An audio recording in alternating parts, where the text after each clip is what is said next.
What is up, RetroManiacs? My name is Mike. His name's Joe. His name's EP, and we're here to talk about cards. You know, I was on Twitter this week, surprisingly enough, actually scrolling around a little bit, and you know, there's a guy on there, Old Town JB. We follow each other. I have often don't agree with his opinions, but then other times, though, I really do. So, I like him. I think I follow him because he quite often goes back and forth with Brian Gray and like continuously owns him about stuff, and I find that humorous. So, you know, but anyway, he brought up an interesting topic. There's all this talk about Fanatics 10xing the hobby, and a lot of influencers talking about that and everything. And his point, I'm going to paraphrase here, was basically, why the hell should I care if Fanatics 10x the hobby? What's it do for me as a collector? It does nothing for me, which I thought was kind of an interesting point. Like, he was saying 10xing for the sake of 10xing really doesn't do anything for him. It's really the quality of people and product that's put out because of it that really matters. So he doesn't care about that. So I thought it would be a really good topic for us to discuss today. Like, why should we care about 10xing the hobby? That's Fanatics thing. So I broke this down into a couple. This could be like an all day long thing. So I broke it into a couple different talking points, and hopefully this will wrap it up for people, but we'll go around the horn here. The first thing is I want to talk about like the promise of the 10xing versus the reality.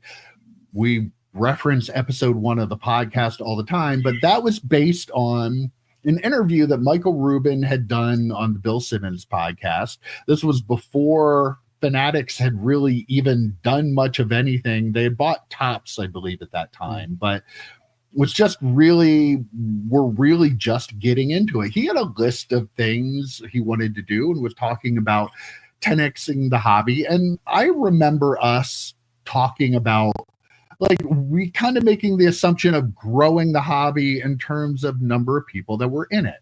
I think we've also kind of over the years have seen that, yeah, that wasn't really what he was talking about. He was just talking about from the business end of it. So talk a little bit about what you thought at first, Joe, which I know you were a little more skeptical than EP and I were at the time. Me? Imagine that. Joe Day, more skeptical. But tell us a little bit of what your initial thoughts were listening to that podcast, knowing what things Michael Rubin was saying at the time, versus now, like where we are and what we see. There's some sort of saying about everyone thinks you're a skeptic until it actually happens, and then they're like, oh, he's just a realist. So, I mean, skeptic, realist, whatever you want to call it. When I remember when we did episode 1, we thought 10xing, because I remember even saying like this card thing, kind of like fantasy football, when we first got into fantasy football, was like, this card thing, fantasy football, similarly, it's like this thing that we have, and if we 10x it, it's going to be like, you know, it's kind of this thing that like you know, a rock band or something that no one else knows about, and then when they get like super popular, like, oh man, I don't know if I like them as much anymore because now everyone likes them, kind of thing. So when we first started talking about that, I thought we were talking about people, collectors, folks in the hobby, but then I don't even want to say it was that much longer. I want to say it was a couple of episodes in to the podcast at the time. I was like, I think he's pretty much, and I think you said this too, Mike, I think he's pretty much talking about money at this point, right? So what I just wanted to rant there about being a realist. What was the actual question, Mike? What were we talking about? Just like your thoughts then versus what the reality you see now. Yeah, so my thoughts then, again, much skeptic, but not massively skeptical that he might actually want to 10x the hobby.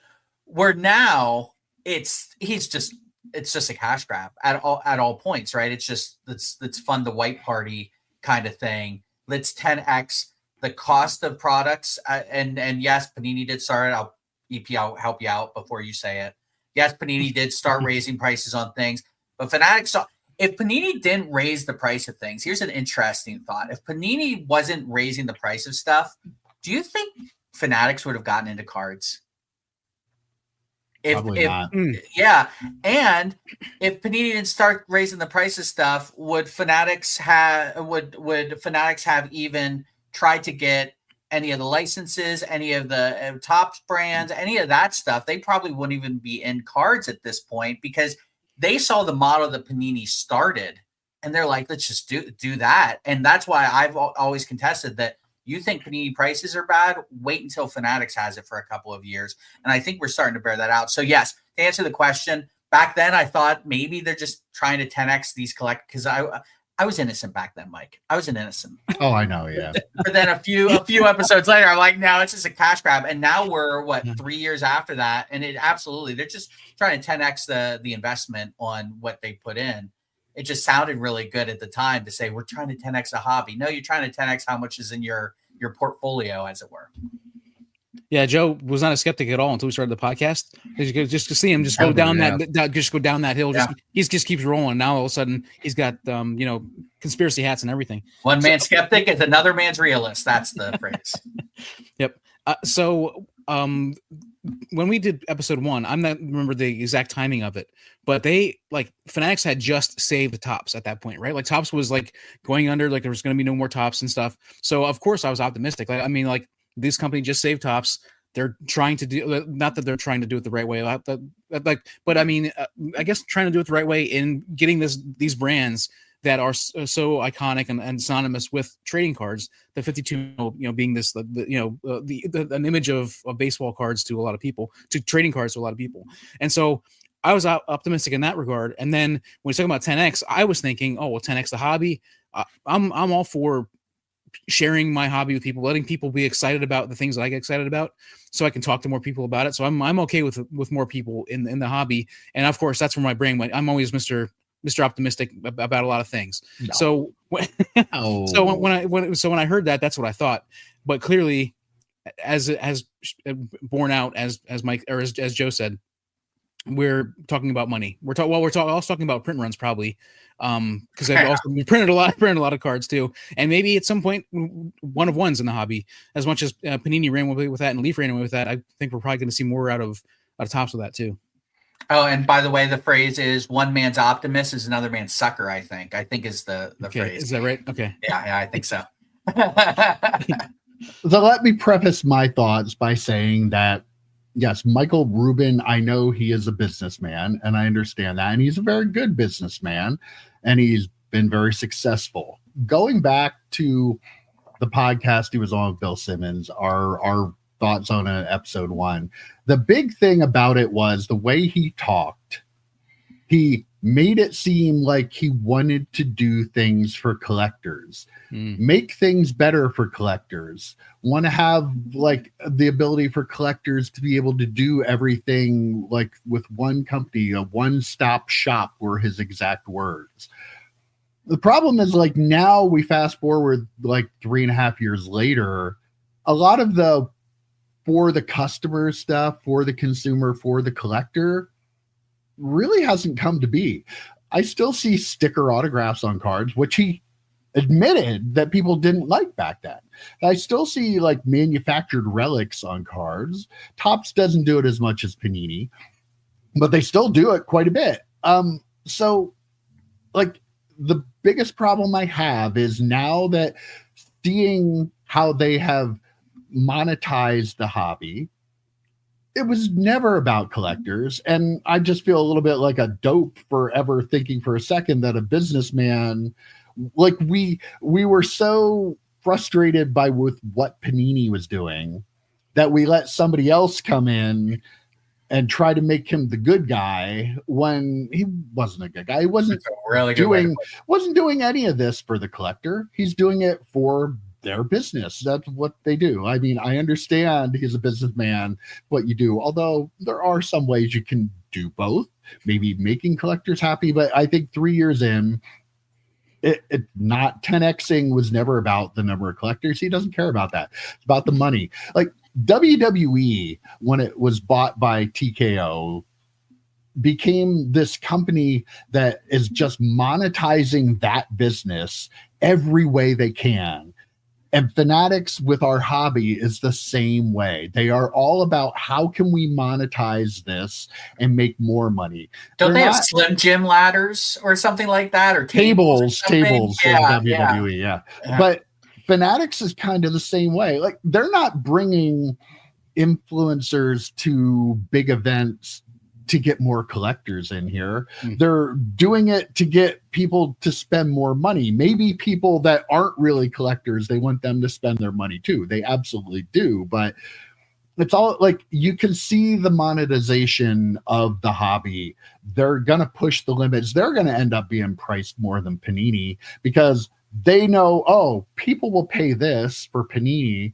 If we make people think our products are better than anything Panini gave them, they're going to pay even more. I guarantee you, before he was even saying all the stuff he was saying on the Bill Simmons podcast about how, oh, we know that collectors want on-card autographs and we want this stuff and we're going to give it to them and stuff, when they have somewhat, but they still do the things that collectors don't like to do when it's convenient for them. That whole time, they were just like, no, look how much Panini. We're a real company. We're going to come in there and get people to pay more. It's like politics a little bit. It's like, don't look at what we're doing, right? Look at what fill in the blank. Look at the opposing party. Look at what they're doing, so we can do whatever crazy shit we want to do, right? And I think that's kind of what's happening here. Look how bad Panini is. They put sticker autos on like most of their stuff. They're charging a crazy amount. We're over here. We're saying we don't want to do any of that stuff. So just believe us. And then they even had we talked about this a couple of weeks ago, like a way to make a sticker auto that didn't look like a sticker auto, but was still a sticker auto, right? Like the sticker auto sandwich situation. And so, yeah, sure, they're not technically the traditional sticker autos, but we're still going to have sticker autos. We're still going to have manufacturer relics. And, we were talking about, what was the product that came out that Ed from Silver Sport was really upset about? Origins football. Right. So that came out and people are losing their minds. What's the equivalent of that going to be with Fanatics when they have the license to all these autographs? Like last year, Origins was what, $300, I believe, or somewhere there's about. I think it was less. Yeah. Yeah. So let's say, just round numbers, $250 to $300. Well, Panini didn't have the number 1 pick. They didn't have the number 2 pick. They didn't have a lot of the exclusive players there. Can you imagine what a product like that is going to be when Fanatics has a hold of it, and they have no competition for these autographs? They're going to get all the exclusive autographs of all these players. So that price is just going to skyrocket. So yeah, it's about money. At the end of the day, it's about money, and they're going to make you think that the other guy's worse, so they can do whatever they want to do. All right. Well, Joe, you got a little bit into this, but the second talking point is like the impact that their attempts to grow the hobby is having on us, you, the regular collectors, the people watching this show, people who have enjoyed this hobby, who do enjoy the hobby, but how's it impacting us because Fanatics wants to 10x the hobby? What are you seeing? I mean, you just alluded a little bit to it, but I mean, again, that's going to keep happening, right? The prices is the main thing we're going to be talking about here. Yeah, the prices are a big issue. I will say, like, I'm going to put a little bit of an optimistic hat on that. I know, hold on, everyone. No, like, I will say, as more people come into the hobby, while the prices are going to be just an absolute kick to the nuggets every single time a new product comes out, the optimistic hope is, as more and more people come into this hobby, it will push them to put out good products to keep those people in. The problem we have is, at least collectors as we know them now and hobbyists as we know them now really don't care. They're going to buy it no matter what. And that becomes the problem. The kind of yin and yang of it all is, you would think that if people are coming into the hobby, they're going to have expectations that the quality of the product, the innovation of the product, the specialness, the wowness of the product, that is going to keep them in. And you would think as more collectors come in, they would potentially do that. The problem is that would cost them money. And I don't think they want to spend that money. They just want to churn out the same products, which is basically just versions of Chrome over and over and over again. And then just, people like shiny things, it'll distract them, and just shove that stuff out where you're not going to have these like we're not, I'll just talk about Marvel real quick. They're making Marvel. Everything they've made from Marvel has been Chrome. And I don't see them doing like a Fleer Ultra type product. Same thing with wrestling. Wrestling, it's all been Chrome stuff. Like, so you have those type of things, and it's just the same stuff over and over again. You would think as you get 10x the amount of people, you would have differing of tastes, differing of opinions, really like kind of like a melting pot of collectors who want to see different things. Fanatics isn't going to give them. They're going to give you Chrome products. They're never going to give you a Marvel Masterpieces type product. And that's what's really, really, really sad about it. I think the 10X attempts have been a mixed bag, really. I mean, like they've given us the MLB debut patches, which they great concept, great idea, executed when they really stay well. on, when they stay well, on. Typically when they stay on, right. Watch Monday show, yeah.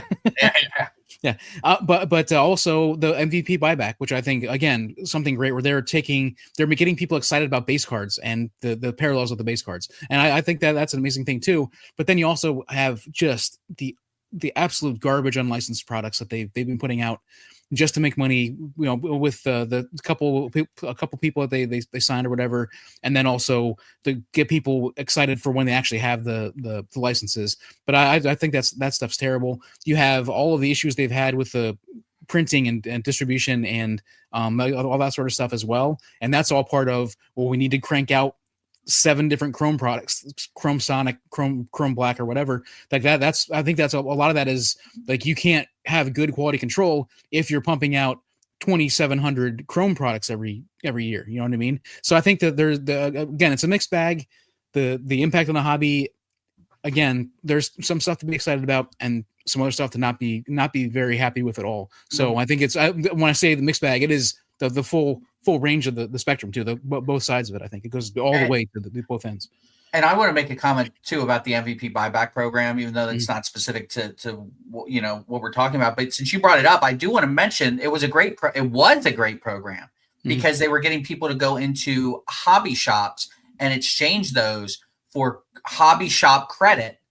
Now the program is trade those cards in for Fanatics cash or whatever the hell it's called, right? Like, so they're 10x in the hobby by 10xing the gambler. And again, even those cool type of things that they've done, they took that from being a cool type of thing to now just being a way to bring more gamblers in by using Fanatics cash, or I forget what it's called.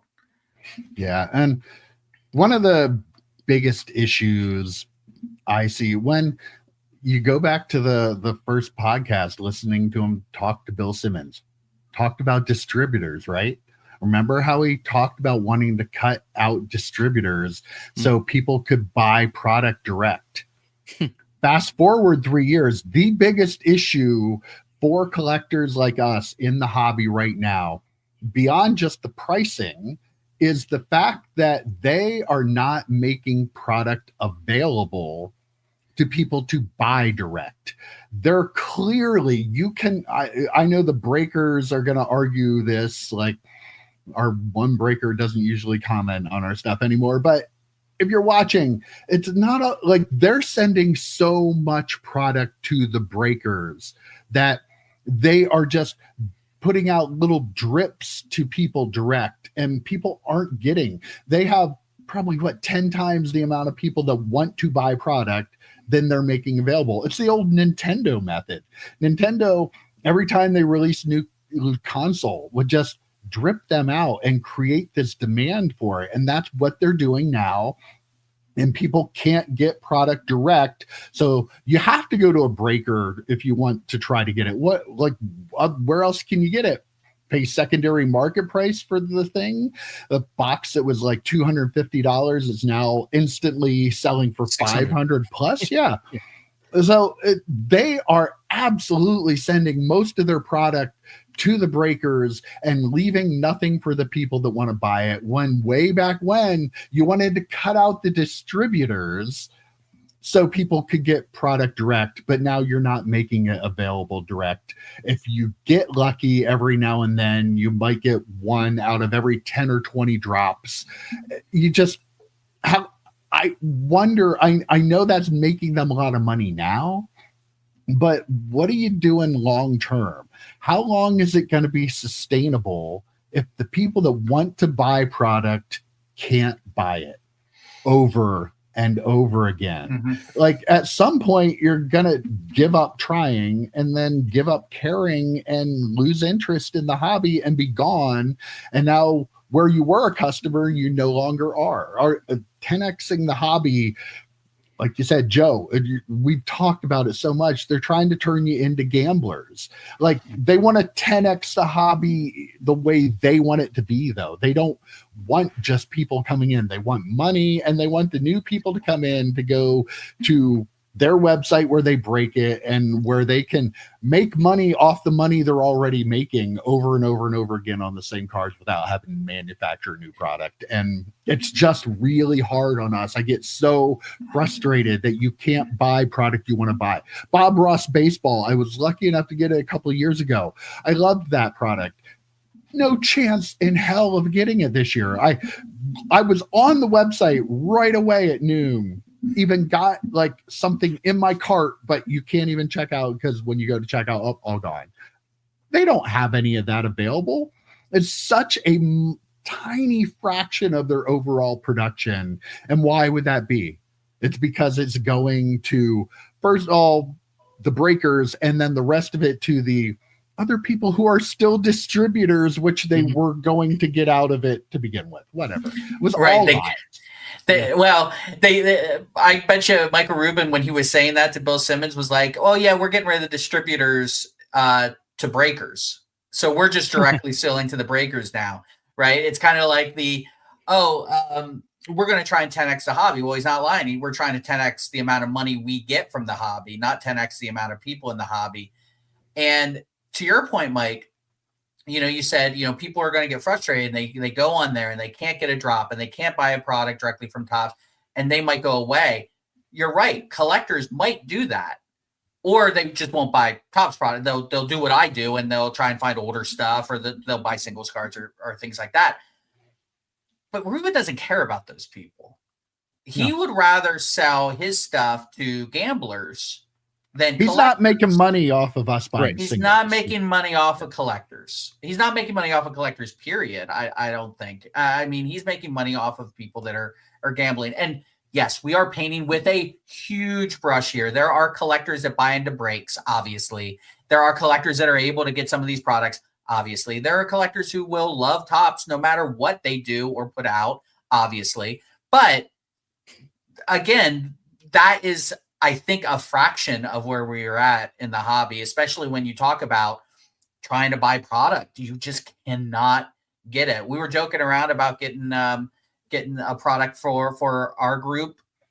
What are the odds that we actually get any of that in the drop? Like there's no way it's going to happen. No so chance, yeah, he doesn't mind he doesn't mind if those collectors leave, if they're replaced by another gambler, because a gambler is going to spend more money going to the breaks, which means the breakers are going to need more product, which means Topps can sell them more product directly and make gobs of money off of that. I wouldn't be surprised if they're selling breakers at a higher cost than they would sell to an individual, right? Because the breakers, what are they going to do? They can't not take it. So they're selling them cases and cases of it, because then they can pass the cost to the people buying into the breaks. I was going to say this after the end of the first question, or near the end of the first question.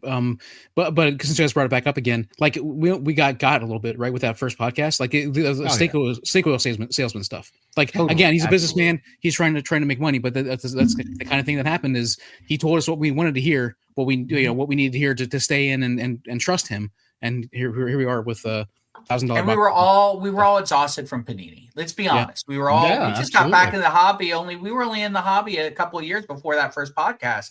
Back in the hobby for a couple of years after that first podcast, and I think we all had Panini fatigue. So again, any snake oil salesman can come out and say, "Hey, I'm the savior here. I can, you're drinking sand in the desert. I got a nice big bottle of water here for you, and you're gonna crawl over to them and you're gonna drink it because everything else has been so terrible leading up to it, right? Yeah. All right. Last talking point to get to here, like just your final conclusions and where you see this hobby going from here. Where are we going in the next 5 years? Is 10x? Do we need to care about 10xing the hobby as collectors? As collectors, I don't think so. I mean, because like I said, the optimistic part of me was like, well, if we 10x a hobby, that means they're going to do all these cool, innovative things. Remember, I said I said something optimistic earlier. EP. Okay. Back to that guy. Okay. All right. So the optimist that talked earlier would say, if this was a situation where 10xing the hobby meant that they were going to be more innovative and really get some cool stuff out to all these new collectors and try and keep them and put some awesome stuff out there, then yes, as a collector, I would love it. But we know that's not true. They're going to put the same stuff out. They're going to make it more gambly. So no, it does not affect me at all. Right? Like, I'm not buying. I love Marvel. I'm not buying any of their Marvel products. Yeah, none. You lost me on that. We're done with that. Topps Chrome, when it comes out, I'd love to buy a box of Topps Chrome football. I'm not spending $500. If I can even find one direct, I'm not spending $500 or whatever it is going to be on the market, the secondary market. I was at that card show in Pittsburgh and someone had a box of Topps Chrome Marvel and he had it listed for $650. And he and I he had it labeled for a price for $650. He and I were talking a little bit about that. I said, ooh, that's, and he goes, yeah, people were saying how great it was and how much they wanted it. And I had to buy up to get it to be able to have it out. And now no one wants to buy it because it's too expensive. Yeah. Like, that lasted a very short period of time where people cared about it. Yeah. And you had, was it last year when I said Avengers Metal, people were like, oh, this is the greatest product of all time, and it's never going to go down in price. That actually lasted much longer than Topps Chrome because I think the resale of the individual cards just wasn't there. You're chasing those massive hits. It's not like with Upper Deck stuff where you can get your value out of a box, right? So as it does not affect me because I'm not going to be the target audience. I'm going to buy my singles. I'm going to avoid buying sealed wax from Topps. So however 10x in the hobby, maybe it'll get some more Star Trek fans out there. I really don't know, but it's not going to affect me in the least. I remember being, like I said, I was optimistic for that first episode, but I was thinking about 1999 finest. I was thinking, oh, we're going to get finest basketball. We're going to get finest football. I was thinking to myself, oh, we're going to get cool inserts again. Like there's going to be, they're going to be pushing to try to really grow this hobby the right way, like trying to keep the collectors happy. And I think looking, and now we're here to look at the future. We're trying to look, like Mike said, 5 years ahead, and we're not going to get any of that stuff. Like that stuff that is gone. Like I'm sad to say, like we're not going to get the thing that I envisioned. Back when we were talking about that. EP's finally broken. EP's finally been broken. We're gonna get it. It's just gonna cost way more money than. Yeah, but it's gonna be. Yeah. But I feel like the quality of it's not gonna reach what I was hoping for. Like it's gonna be cost more, but be like it's gonna cost more the top one, but it's gonna be lower quality than I was expecting. Which I mean, and that is just like the complete opposite. I'm not angry about it. It's a business or whatever, but like I almost wish that yes, we get up to 10x and then the like floor falls out and this like the hobby can get a reset. You know what I mean? Like that's also where I'm at, where I'm like, I want to see them get to 10x and then have something happen where we get a reset. As I think that's what we need right now. And I've said a number of times on a number of our shows, I feel like there are too few collectors making decisions and doing things for the manufacturers that actually care about the hobby. There's a lot of people that are crunching numbers and worrying about how much money they can make if they do X, Y, and Z. But there are too few collectors making decisions right now. And 5 years from now, we're going to be in worse shape than we're in right now, I think. Yeah, nothing's going to change, like in our opinion, for the better. Like stuff is just going to continue to get more expensive. It's going to continue to be more difficult to get. I do think my one prediction is with Marvel and WWE and some of the smaller licensed stuff, I don't think you're going to see them be able to sustain the pricing that they're getting now. Because again, I'm a wrestling collector. I liked opening Marvel cards too. I even talked about this like with somebody at the card show the other day. I'm not paying $600 a box for Marvel Chrome. Not paying that for WWE Chrome. I'm just not. And there's a lot of hype about it. We saw it with Prism. Remember 2021 Prism Wrestling WWE, $1,200 a box. Yeah, I remember it way too well. That market couldn't sustain that kind of pricing. And I think, all the hype of Topps and, making the breakers do it, you might get some people because it's new. It was Topps Chrome, is the first one they put out, people that didn't collect wrestling buying in. But that's going to settle. If the history with the wrestling card shows anything, is the non-wrestling people aren't going to continue to buy it. There's so many other options out there. If you collect football, you're going to have so much football out there that you don't need to buy into a wrestling break other than just on a whim one night doing it. Mm-hmm. So which is the definition of a gambler, by the way. It is, absolutely. But it's not going to happen. That's the hype for the smaller licenses like that is going to drop off. And I don't think it's going to be able to sustain the pricing that it has. At least that's my hope. I can't push back. Yeah. I'm going to push back, not on wrestling, because that is not my jam. I don't collect or watch wrestling content for the most part. I will say, if that was the case, I think we would not have gotten Star Wars Galactic Antiquities and having people spend thousands upon thousands of dollars for that. So with Marvel, I wouldn't be surprised if people are buying that. Now, I will say I opened up what's Star Wars Chrome compared to wrestling and Marvel Chrome? It was pretty expensive. It was. Yeah. I mean, it wasn't anywhere near. It's not $600 though. That's the thing. If you're going to be selling it for $250, people are going to buy that, and the Star Wars does. I don't think you can use that super high end thing, which was a total breaking product. I think any sport or license, if you're doing this ridiculous thing, you're going to have people that buy in just because.